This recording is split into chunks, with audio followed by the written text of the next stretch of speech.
ഇനി വീട്ടിൽ കൊണ്ടുവരുന്ന ഒരു സോപ്പ് ബോക്സ് പോലും നിങ്ങൾ ഒഴിവാക്കരുത്. കാരണം അതുകൊണ്ടും ഉപയോഗമുള്ളതായിട്ട് ഉണ്ടാക്കി തരാം. അപ്പോൾ വേഗം പോയിട്ട് 2 സോപ്പ് ബോക്സ് എടുത്ത് കൊടുന്നോളി. എടുത്ത് കൊടുത്തിട്ട് എന്താ ഇതുപോലെ അതിന്റെ മുകൾ ഭാഗം ഒന്ന് കട്ട് ചെയ്ത് മാറ്റി കൊടുക്കുക. പിന്നെ ഇങ്ങനെ പോരുന്ന ഭാഗങ്ങളൊക്കെ ഒന്ന് ഒട്ടിച്ച് അഡ്ജസ്റ്റ് ചെയ്ത് കൊടുക്കുക. അതുപോലെ തന്നെ നല്ല ഭംഗിയുള്ള റാപ്പർ ഷീറ്റ് എടുത്തിട്ട് ഒന്ന് റാപ്പ് ചെയ്ത് കൊടുക്കുക. സംഭവം എന്റെ ഭംഗിയൊന്നും ഇല്ല, കാരണം കൈ കിട്ടിയൊന്ന് എടുത്ത് റാപ്പ് ചെയ്താണ്. പിന്നെ ഉള്ളത് ഈ ഒരു ഐസ്ക്രീം സ്റ്റിക്സ് ആണ്. ഇത് വേണമെന്നില്ല, ഒരു പേപ്പർ ഉണ്ടെങ്കിൽ അത് റൂളാക്കി ഒട്ടിച്ച് കൊടുത്താൽ മതി, അല്ലെങ്കിൽ ബാമ്പു സ്റ്റിക്സ് മതി. അങ്ങനെ എന്താണെങ്കിലും കുഴപ്പമില്ല.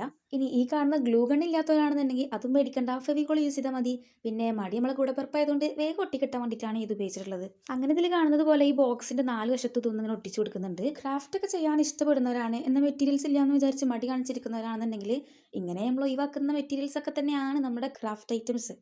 അപ്പോൾ അങ്ങനെയൊക്കെ ഉള്ളവർക്കാണെങ്കിൽ ഇത് നല്ലൊരു ചോയ്സ് തന്നെയാണ്. പിന്നെ കുറച്ച് ഡെക്കറേഷൻ ആയിട്ട് കുറച്ച് സ്റ്റിക്കേഴ്സ് ഒക്കെ ഒട്ടിച്ച് കൊടുക്കുന്നുണ്ട്, ഇതൊക്കെ ഓപ്ഷണലാണ്. നമ്മൾ വെറുതെ കളയുന്ന ഇതുപോലെയുള്ള സോപ്പ് ബോക്സ് കൊണ്ട് ഇപ്പോൾ ഉപകാരമുള്ള ഒരു കുഞ്ഞ് ഓർഗനൈസർ ഉണ്ടാക്കാൻ പറ്റിയില്ലേ. അപ്പോൾ ഇനി ഇതിൽ അവിടെ ഇവിടെയൊക്കെ നമ്മൾ വെച്ചിട്ടുള്ള കുറച്ച് കുഞ്ഞു കുഞ്ഞു ഐറ്റംസ് ഒക്കെ ഇതിൽ വെച്ച് കൊടുക്കുക. അപ്പോൾ കുറച്ച് സ്ഥലം നമുക്ക് സേവ് ചെയ്യാൻ പറ്റും. അപ്പോൾ ഞാൻ എന്തായാലും ഇതിൽ വെക്കുന്നത് എൻ്റെ എക്സ്ട്രാ കുറച്ച് പെയിൻസ് വേറൊരു ബോക്സിലാക്കി വെച്ചിട്ടുണ്ടായിരുന്നു. അത് ഇതിലാക്കി വെച്ചിട്ട് നമ്മൾ ഡെസ്കിൽ തന്നെ വെച്ച് നമുക്ക് വേഗം എടുക്കുകയും ചെയ്യാം. അപ്പോൾ ഇതൊരു ഉപകാരപ്രദമായ വീഡിയോ ആയി കഴിഞ്ഞാൽ നിങ്ങൾ ലൈക്ക് ചെയ്യാനും സബ്സ്ക്രൈബ് ചെയ്യാനും മറക്കരുത്. അപ്പോൾ ഇതുപോലെയുള്ള വീഡിയോസ് വേണമെങ്കിൽ ഒന്ന് കമൻറ്റ് ചെയ്യുക. അപ്പോൾ ഇതൊക്കെ ഒന്ന് ഉണ്ടാക്കി നോക്കണേ. അപ്പോൾ ഇന്ന് വൈകുന്നേരം ഒരു വീഡിയോ ഇടാമെന്ന് വിചാരിക്കുന്നുണ്ട്. അപ്പോൾ ഡു സബ്സ്ക്രൈബ്.